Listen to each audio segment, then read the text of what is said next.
You ask Tiger to solve. This deals with linear equations with one unknown. The final result is x equals 1120. Let's solve it step by step. Group all constants on the right side of the equation. Subtract 25 from both sides. Simplify the arithmetic.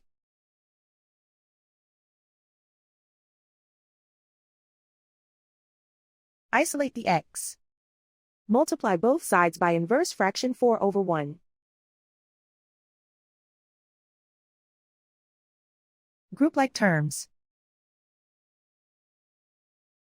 Multiply the coefficients. Simplify the fraction. Simplify the arithmetic. And so the final result is x equals 1120.